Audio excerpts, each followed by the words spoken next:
Hello, bonjour à tous et à toutes et bienvenue dans cet espace. Un espace hors du temps, un peu comme un cocon, un endroit où l'on peut déposer ce qui pèse et écouter ce qui vibre tout bas. Je suis Virginie et aujourd'hui j'ai envie de te parler de ce lien à l'invisible, à ce qu'on ne voit pas, mais qu'on ressent si fort. Je crois que ce lien, je l'ai toujours eu, depuis toute petite. Il était là, dans mes silences, dans mes intuitions, dans ma manière de ressentir, avant même de comprendre. Je ne savais pas mettre de mots dessus, mais je savais. Quelque chose en moi savait. Je ressentais les lieux, les gens, le climat d'une pièce, les non-dits, les émotions des autres, comme si elles passaient à travers ma peau. Et longtemps j'ai cru que j'étais trop sensible, trop sauvage, trop intérieure, trop différente. En fait, j'étais simplement hypersensible et neuroatypique, connectée, à ma manière, dans un monde qui ne sait pas toujours quoi faire de ce genre de sensibilité.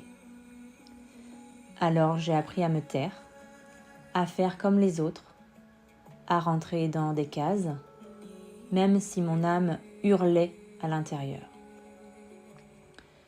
Je me suis éloignée de moi-même pendant des années. Et puis, comme souvent, c'est la vie qui m'a ramenée.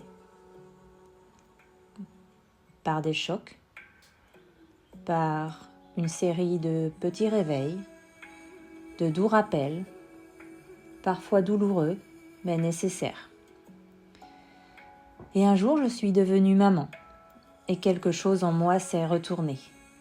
Je regardais mes filles, et je me disais, je ne veux pas leur transmettre ce que j'ai porté.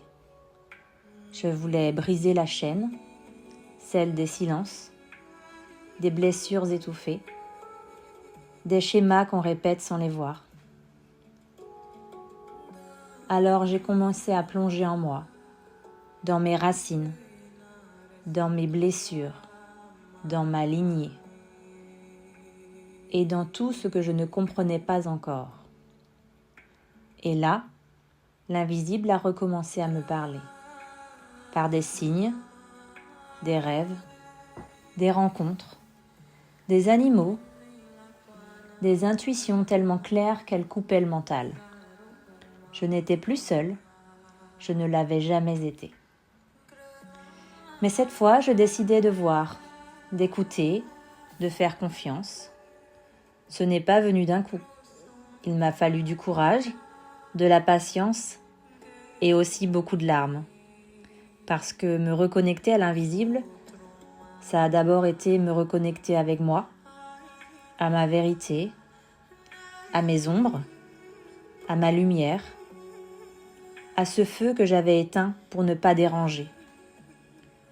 Aujourd'hui, ce lien fait partie de ma vie. Il est là, dans mes soins, dans mes tirages, dans mes créations, dans ma façon d'être mère, d'aimer, de marcher dans la forêt, de parler à la lune. Je n'ai plus besoin que ce soit validé. Je n'ai plus besoin que ce soit prouvé. Je sais, je sens et ça me suffit. Je suis ce qu'on appelle une femme intuitive, une éclaireuse, peut-être même une guérisseuse, mais le mot est grand et je l'honore avec humilité. Je suis juste quelqu'un qui a appris à écouter, à se souvenir et à transmettre ce qu'elle reçoit. Et si tu es là, si tu écoutes ces mots, alors peut-être que toi aussi tu te rappelles. Tu n'es pas seul, tu n'es pas fou ni folle. Ce que tu ressens est réel.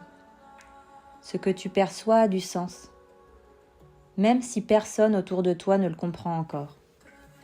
Tu n'as pas à te suradapter, tu n'as pas à t'éteindre, tu n'as pas à porter les douleurs d'avant, celles que tes ancêtres n'ont pas su transformer. Tu es là pour autre chose, pour libérer, alléger, rayonner, transmettre autrement. Et tu as le droit de marcher ce chemin à ton rythme. Merci d'avoir été là, dans cet espace sacré. Merci d'avoir écouté avec ton cœur. Je suis honorée de pouvoir partager ça avec toi. Si cet épisode t'a parlé, n'hésite pas à le partager, à t'abonner ou à simplement fermer les yeux et accueillir ce que tu ressens, là, maintenant. On se retrouve très bientôt pour un nouvel épisode où je te parlerai de ce que je ressens quand je me connecte aux énergies. D'ici là, prends soin de toi et souviens-toi, tu n'as pas besoin d'être cru pour être vrai. À très bientôt, bye bye.